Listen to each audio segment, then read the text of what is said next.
Many of you have asked me for an update on Fiserv stock. The stock is down 44% in just one day. It's absolutely brutal. A lot of value investors were invested in Fiserv. A lot of super investors, very smart people. And the 13F, Fiserv, I believe, was one of the most purchased stocks in Q2 of 2025. So a lot of people are involved in this one. And I did a video on Fiserv 4 weeks ago. And based on the earnings that I've seen back then, I told you guys that Fiserv looks like a decent opportunity at this price. Now, so far, I'm wrong, and I'm getting comments that my video hasn't aged well, but I also uploaded a video on PayPal yesterday, and today I'm getting comments that my video hasn't aged well because PayPal is down today, even though my video is only 1 day old. It's not even 24 hours old. So to me, it's funny how short the time horizon has gotten in investing. I mean, we used to invest for the next 5 to 10 years,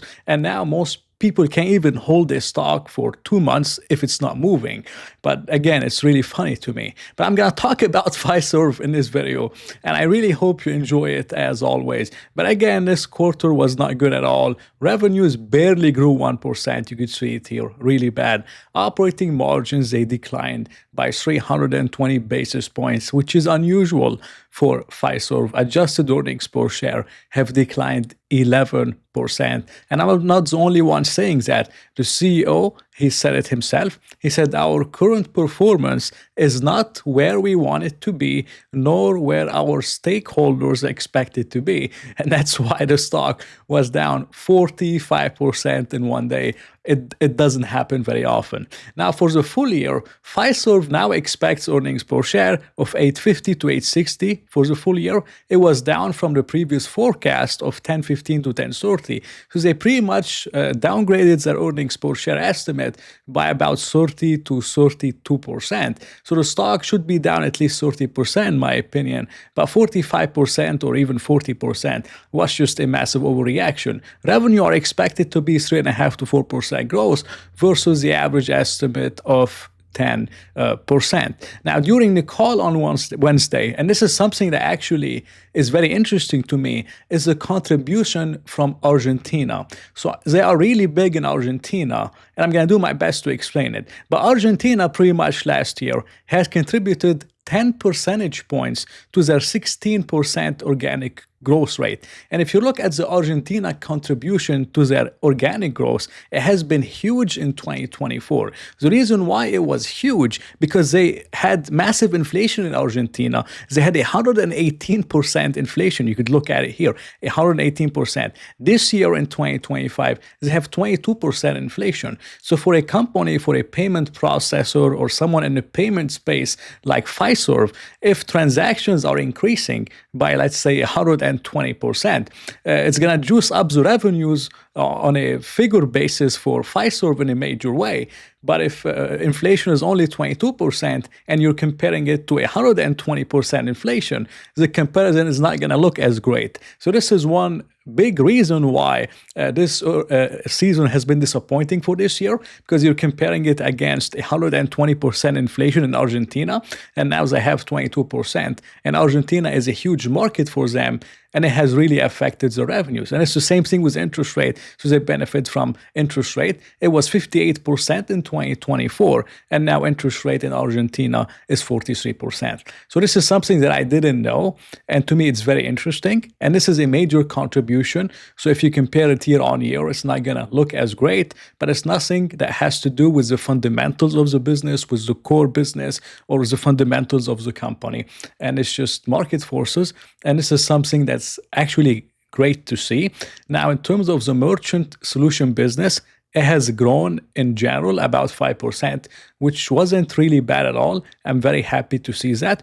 Now, the financial solutions, which is normally their strongest segment, it was really weak this quarter, which was, you could say, a little bit concerning. It was down 3%, which was not good at all. But they did sign 2 major deals, I believe, with the government, with Treasury Direct to issue them like debit cards, and something with FedNow distributions for FEMA, and a lot of things with the government. So they signed 2 major contracts.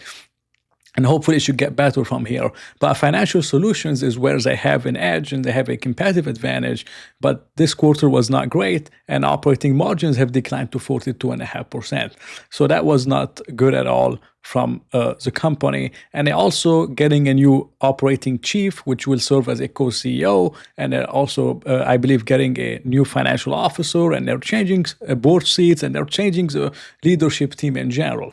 Now, if we look at the valuation of Fiserv, it's now trading around 11 times cash flow. So price to free cash flow is about 11 times. This is extremely, extremely cheap for a company like Fiserv. But I don't believe we should be using price to free cash flow. We should be using enterprise value to free cash flow because the company has a lot of debt. Now, if you use enterprise value to free cash flow, it's trading at 16 times cash flow, which I still believe is cheap. It's not as cheap as 11 times, and I told you guys that in my previous video, but 16 times for a company that's still growing, in my opinion, is still cheap, or would be a free cash flow yield of almost 9% with no dividend obligations. Pretty amazing. Now, the company has a lot of debt, and a lot of investors are concerned about the debt. The debt is almost $29 billion, mostly due to acquisitions. The company does a lot of non-organic growth, and they acquire a lot of companies, and they consolidate the industry, and they do really well on those acquisitions, by the way. But they have around $29 billion of debt. But I'm personally not too concerned about the debt because they generated 1.3 billion in free cash flow for the quarter and about 2.9 billion or almost $3 billion in free cash flow year to date. So free cash flow generation is still strong, and the company has long-term maturities. So none of the debt is due anytime soon. They have about 721 million due in 2025. Then they have 2 billion due in 2026. This is easy for the company to pay, very easy in my opinion. 2027 they have in total about $2 billion. 2028 they have also about $1.5 billion. So $1.5 billion, 2 billion on average every year. And it goes all the way to 2049 at the very low interest rate of 1%, 4%, 3.5%, 4.2%. So the company is taking their time to pay the debt. Again, they have no dividend obligations, and they have 1.5 billion, 2 billion, no more really than $3 billion due every single year. And the company is generating 5.3 billion in free cash flow and is expected to generate 5.8 in 2026 and up to 6.3 billion in 2027. So I'm not really worried about the debt at all. The company can keep paying down the debt, or if they want to refinance it, and they can continue buying back stock. The company has been aggressively buying back shares. Now, they did expand shares outstanding in 2019. They did some crazy acquisitions, but then since then, the company has been aggressively reducing shares outstanding. They reduced them, I believe, by 11 million over the last quarter, and they're gonna keep reducing shares outstanding. So based on everything I'm seeing, again, just like my last video, based on everything I'm seeing, I believe Fiserv looks like an opportunity.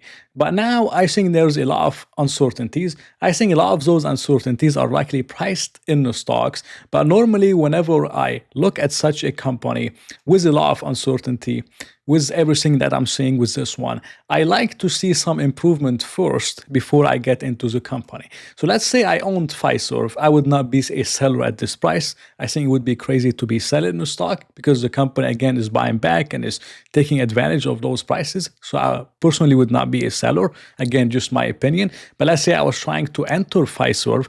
I would personally give the same kind of recommendation I did with Evolution Gaming, where I told you guys I would wait for 2 positive or consecutive, let's say, earnings per share growth, or 2 positive margin expansion, or something of 2 consecutive quarters of a positive trend. Maybe you will not catch the bottom. Maybe Fiserv will be, let's say, at $90 or $95 in 6 months or something, and you will not catch the bottom, but at least you would be riding the right trend. Now you are riding the wrong trend, and maybe next quarter will be worse, and they're gonna lower guidance again, and maybe there's a structural issue with the company that we don't know about yet. But based on everything I'm saying, and on the Argentina problem, which 2026 should be better compared to 2025, because we don't have 120% inflation this year, so it should be a little bit better. It's not a structural problem, but if it was, then you would be riding the wrong trend. and I would not enter Fiserv, for example, and I would maybe wait 2 quarters, see if the trend is improving, if things are heading to the right direction, and then instead of me trying to catch the bottom, I would try to catch the right trend. This is what I told you guys about Evolution Gaming, and that has worked well so far because, let's say, Evolution Gaming has not shown 2 positive consecutive quarters of growth. And if you did that, you would not have been caught up in Evolution. So this is what I said about Evolution. And I would say the same about Fiserv. But to me, it does not look like a structural problem. I could be wrong. And I think a lot of the bad is likely priced in. So you could do whatever you feel comfortable with. And that's my opinion on Fiserv. It was not financial advice. Hope you enjoyed it. If you did enjoy it, please press the like button and maybe consider subscribing. So I'll talk to you in another video.